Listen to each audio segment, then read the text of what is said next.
teman-teman.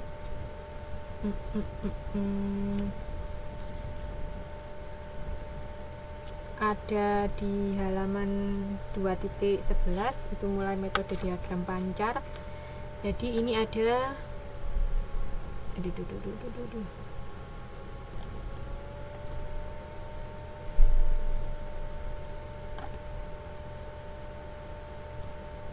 iya, kalau yang diagram pancar gambar 2.5 Mbak, kalau di buku. Ini contoh, jadi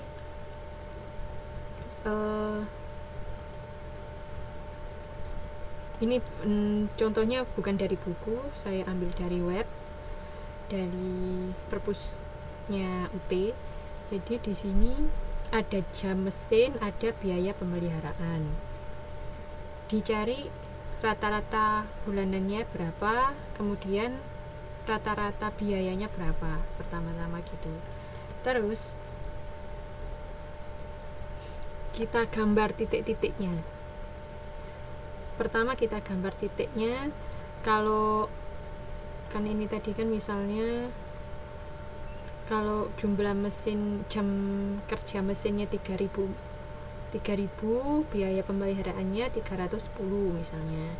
Kita masukkan sini, di sini 3000, maka nah nanti titiknya ada di sini 310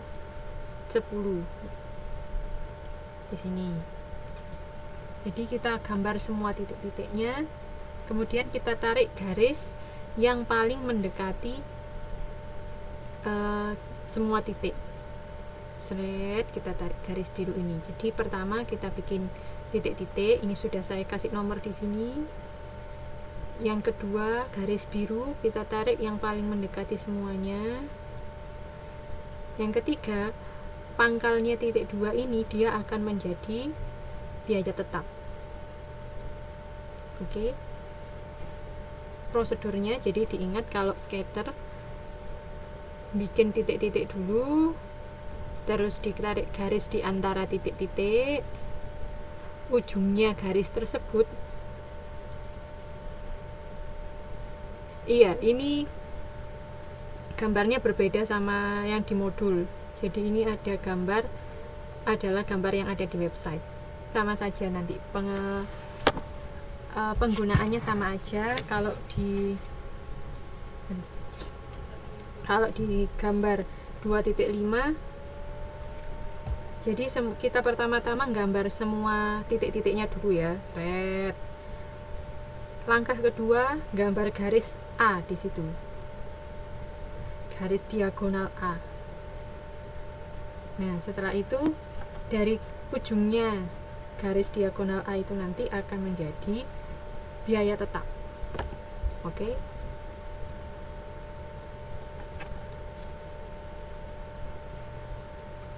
Terus bagaimana cara kita tahu besarnya biaya variabel per unit dan biaya tetapnya? Itu dari sini.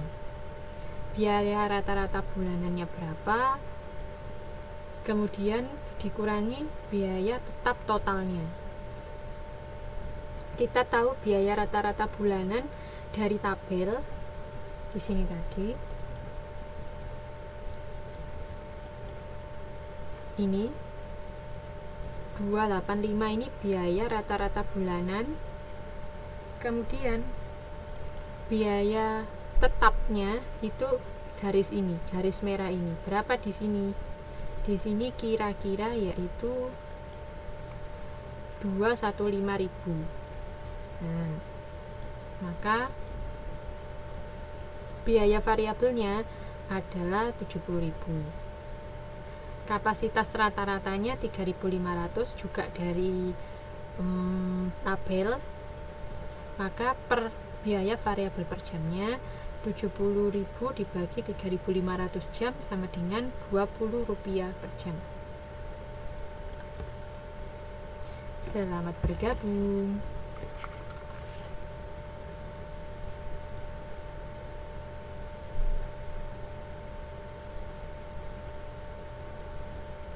Oke.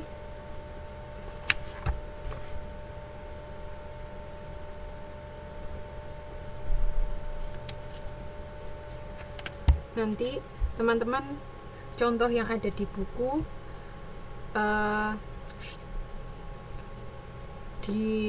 dibaca lagi, kalau bisa dibentuk seperti ini, seperti yang ada di PowerPoint, karena lebih jelas, lebih mudah dipahami. Kalau di buku kan tulisan panjang, paragraf gitu ya, jadi agar mudah diingat dijadikan seperti ini aja.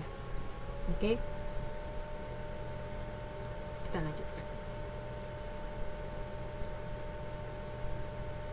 Metode berikutnya, metode kuadrat yang kecil, least square method. Metode ini menyempurnakan metode statistical scatter graph. Karena apa? Kalau kita menarik garisnya tadi, kan bisa jadi setiap orang itu menarik garisnya itu berbeda-beda, mencong-mencongnya itu berbeda-beda. Jadinya bisa jadi biaya tetapnya nggak sama di 215.000. Nah, oleh karena itu metode berikutnya ini menyempurnakan metode sebelumnya, yaitu dari statistical scatter graph. Karena apa? Metode ini memperhitungkan seluruh faktor yang ada dalam memperhitungkan semua data lah, istilahnya gitu. Nah, pertama, tapi di sini agak banyak rumusnya. Jadi ada tahapan-tahapan. Yang pertama kita harus tahu formula ini, Y sama dengan A ditambah BX. Keterangannya ada di bawah ini ya. Oke. Kemudian untuk mencari sebentar. Untuk mencari biaya tetap atau A dicari dengan rumus ini.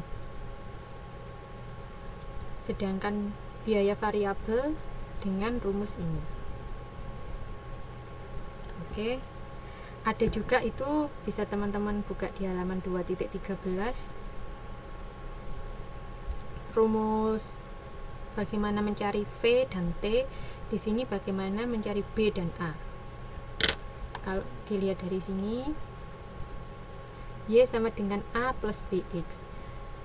A ini biaya tetap, B biaya variabel. Karena dia tetap, berarti A ini tidak akan berubah meskipun unitnya berubah. Unitnya itu apa? X. Nah, kalau B akan berubah seiring dengan perubahan X. Oke, ini rumusnya. Bagaimana cara penggunaannya? Ada di sini contoh. Jadi kita ada soal, diketahui jam mesinnya segini, biaya pemeliharaannya segini.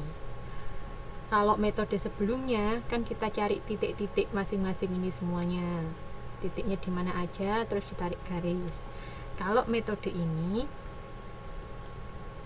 kita menggunakan tabel. Oke. Jam mesinnya itu jadi X, nanti biaya pemeliharaannya jadi Y. Diikuti aja semuanya. Ini X kali Y, ini X kuadrat. Karena apa? Seperti teman-teman lihat di tabel 2.5, kalau kita mau mencari rumusnya, kalau kita mau menghitung biaya tetap dan biaya variabel dengan rumus ini, rumus 1 dan rumus 2, maka kita harus tahu jumlah X kali Y dan X kuadrat. Oleh sebab itu, teman-teman kalau dapat soal untuk disuruh nyari berdasarkan metode kuadrat terkecil, siap-siap bikin tabel seperti ini. Paling tidak ada 5 kolom ini. Kolom jumlahnya. Di sini ada kolom keterangannya, kemudian kolom X, kolom Y, kolom X kali Y, dan kolom X kuadrat. Oke.